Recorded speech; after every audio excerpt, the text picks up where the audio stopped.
Bueno, os decía, Velázquez nació en el año 1599 en la ciudad de Sevilla, ¿vale? Y allí es el sitio donde él se va a formar, es su lugar de formación, ¿no?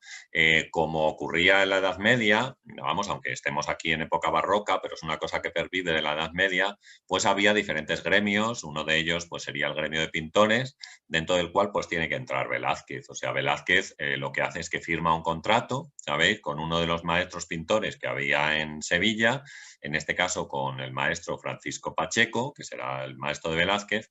Él va a firmar un contrato y entonces, bueno, pues en ese contrato, ¿sabéis? Especifica que va a pasar un tiempo allí aprendiendo y demás. Francisco Pacheco era un teórico muy bueno, yo no sé hasta qué punto podemos decir que es un gran pintor, porque tiene en muchos casos defectos anatómicos en sus pinturas, de hecho observaremos alguna, yo creo, o compararemos alguna de las obras de Velázquez con alguna de las obras de Francisco Pacheco. Sí me gustaría decir que en Sevilla en esa época había otro pintor que también era bastante bueno y que se llamaba Juan de Roelas, ¿vale? Juan de Roelas es un pintor que trabaja en la misma época y del cual, aunque parezca mentira, Velázquez va a tomar algunos modelos iconográficos, ¿vale? Eh,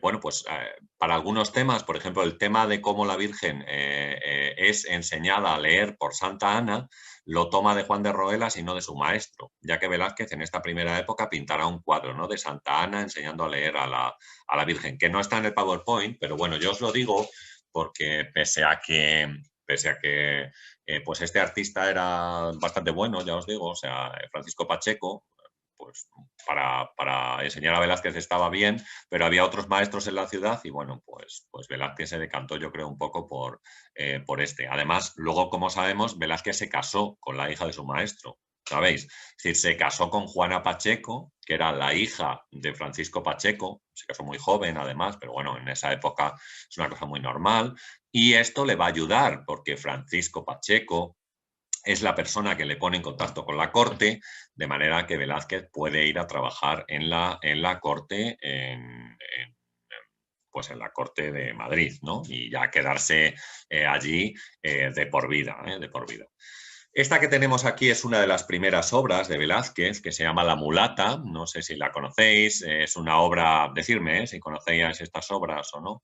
La mulata es una obra que o tenemos un par de obras en las cuales lo que hace Velázquez es que tiene un tema religioso de fondo y en primer plano pues aparece una escena con un bodegón o una naturaleza muerta y algunos personajes, ¿no? En este caso tenemos a esta muchacha, que ya os digo, el cuadro se llama La mulata. La escena que tenemos al fondo y que veis por aquí, yo señalo ahora, alude claramente a los discípulos de Maús y la cena con los discípulos de Maús. Ya sabéis que Jesucristo en esa cena, digamos que en cuanto parte el pan, los discípulos de Maús que no le reconocían, pues digamos que se les abren los ojos y se dan cuenta que están ante la figura de Jesucristo resucitado, ¿no? Quizás porque, y esto es un tema que nosotros ya hemos comentado aquí en el canal, quizás porque la figura de Jesucristo después de la resurrección es diferente. Es decir, no es el mismo cuerpo, ¿sabes? No es un cuerpo, en realidad es un espíritu, ¿sabéis? Entonces ese espíritu se revela de una forma distinta a las personas de lo que era antes en su antiguo cuerpo. Bueno, esto es otra historia teológica de la cual si queréis pues podemos hablar en otro momento, ¿no? Pero bueno, eso sería. Yo destacaría de este cuadro un par de cosas. Primero, la chica que tenemos ahí, como veis, es una chica de color y esta es una cosa que yo creo que teníamos o que o que había en España en el siglo XVII. En muchos casos se tenían esclavos, ¿vale? Como criados que servían en la casa. Tener en cuenta que el propio Velázquez tenía un esclavo, ¿sabéis? Y el esclavo de Velázquez, que se llama Juan de Pareja, era la persona que le ayudaba a mezclar los colores, a preparar los cuadros, preparar los lienzos y todo este tipo de cosas. Y después el propio Velázquez le dio la libertad a Juan de Pareja, que también era pintor, y Juan de Pareja se quedó trabajando, sabéis, en la corte del rey Felipe IV. De hecho, hay algunos cuadros de Juan de Pareja, el más conocido me parece que es La vocación de San Mateo, y que se encuentra en el Museo del Prado, ¿vale? En el Museo del Prado. O sea que el propio Velázquez tenía, es que yo no sé si llamarlo como esclavo, ¿no? Podríamos decir como una especie de criado, aunque Juan de Pareja pues también era de color.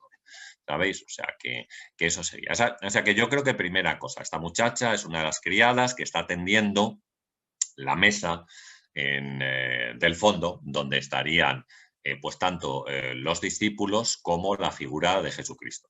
Y después, la segunda cosa que yo quiero destacar aquí es pues la calidad que tienen los objetos que nosotros tenemos encima de la mesa y que a mí me parece increíble. O sea, esto es de Velázquez a mí una de las cosas que más me gusta. Yo creo que el realismo fotográfico con el que Velázquez realiza cada una de los objetos que tenemos aquí, ¿sabéis?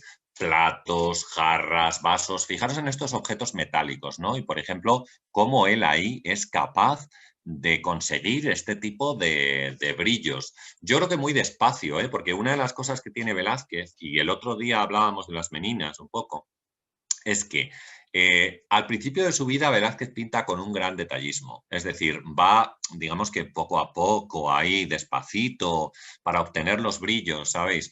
Pero después, al final de su vida, Velázquez hace pa, pa, pa, pa. O sea, está pintando con la muñeca completamente suelta y consigue una calidad prácticamente similar. O sea que, bueno, en eso también reconocemos que él es un gran artista. Pero fijaros, ¿no? En los brillos que tenemos en los platos, por ejemplo, el mortero que está aquí, el propio ajo y todo este tipo de cosas. Y es que esto yo creo que es una característica muy especial que tiene la pintura española y que no tienen otras pinturas europeas de esa época. Y es la atención que se le brinda o que se le presta tanto a los personajes populares, como puede ser la criada que está atendiendo la mesa, como al bodegón o la naturaleza muerta que aparece encima de la mesa o colgada en la pared, como podéis ver con esta cesta también como muy realista, ¿no? Muy hiperrealista que nosotros tenemos aquí. Bueno, Velázquez es un hiperrealista total en esta época, ¿eh? O sea, una cosa tremenda, ya os digo, la cantidad, los brillos de las imágenes y todo eso que nosotros tenemos por aquí, ¿no? Con algo también de bodegón, pues en este caso con verduras, ¿no? Con ajo, con esto. El ajo, que es un vegetal, una verdura, ya no, ahora no me sale qué es el ajo. Bueno, pues unos ajos que aparecen ahí encima de la mesa y ya está. Bueno, pues esto sería, yo creo, de esta primera obra, una de las primeras obras de Velázquez. Estamos hablando que tiene 17, 18 años cuando está pintando este tipo de obras, 16, 17, pues trabajando en el estudio, posiblemente de Francisco Pacheco, como hemos dicho, y realizando obras en las cuales, como veis, yo creo, aquí no se nota tanto, quizás se nota más en la siguiente obra o en las dos siguientes, y es que el claroscuro será otra de las características. Sabéis que el claroscuro en este caso consiste con un foco de luz que vendría desde la parte izquierda, ¿vale?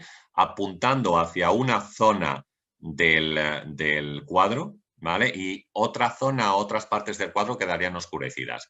En alguna otra obra, como por ejemplo La vieja friendo huevos, que vamos a ver luego, ¿vale? Aquí se nota muchísimo más el claroscuro. Es mucho más acentuado, ¿vale? Que en estas dos primeras obras donde parece que está un poquito más atenuado, pero bueno, así vamos por orden y vamos viendo algunas de las obras que tenemos por aquí, ¿vale?